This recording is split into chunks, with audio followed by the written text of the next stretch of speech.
Hi everyone, welcome back. Today I'm testing a bug bounty program and showing you some really effective methods that can save your time and help you find more bugs. Quick disclaimer, everything shown in this video was responsibly disclosed before uploading. So this is the site we're testing today. I'm already logged in, and right now you can see the profile link. This is an interesting attack vector for web cache deception. As you know, this vulnerability can cause dynamic data to be treated as static and cached by the server, which can be abused by an attacker. To test this, I'll manually add some payloads to the URL.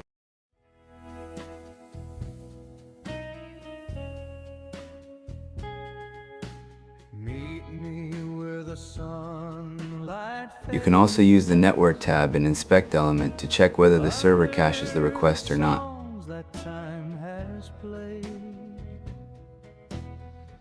Every word you softly said still lingers like the night we met.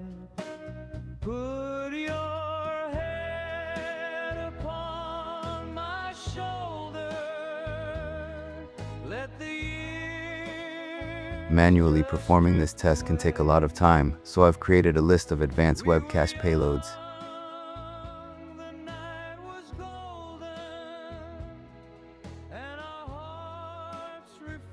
I'll run them through Burp Suite Intruder to speed things up. You can also filter the responses by using grep match. Just add the header you want to look for, and it will help you see whether the response was cached or not. In the places we used to go, every dream we left behind still dances in my mind. Every time just learns to hide. After the scan is finished, you can review all the responses in this tab. You can also filter for 200 oak responses to check which payloads didn't return a 404 error. I fall in love again. Here's another trick that can save you a lot of time. If you're still manually typing JavaScript payloads every time you test for XSS or HTML injection, then you really need to try this. Burp Suite has a built-in match and replace feature that makes this much easier. You can add your own shortcuts for common injections and then save them inside the request body.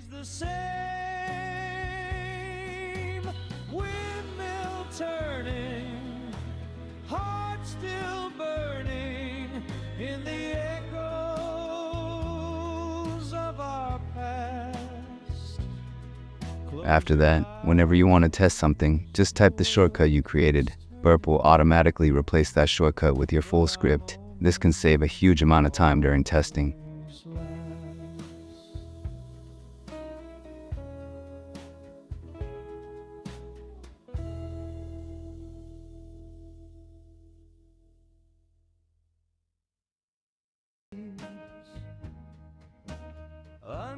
If you're a bug bounty hunter, you can also use this feature to add the HackerOn header to every request. Just leave this area blank and add the header in match and replace. Once it's set, every request you send will automatically include that header.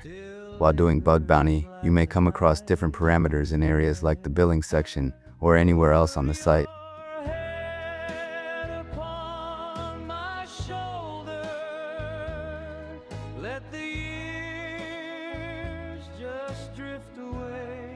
You might have already tried fuzzing those URLs with brutal forcing, but there's another really good way to find hidden parameters, by checking the JavaScript files. For this, I'm using a Burp Suite extension called Link Finder, which you can install directly from the Burp store.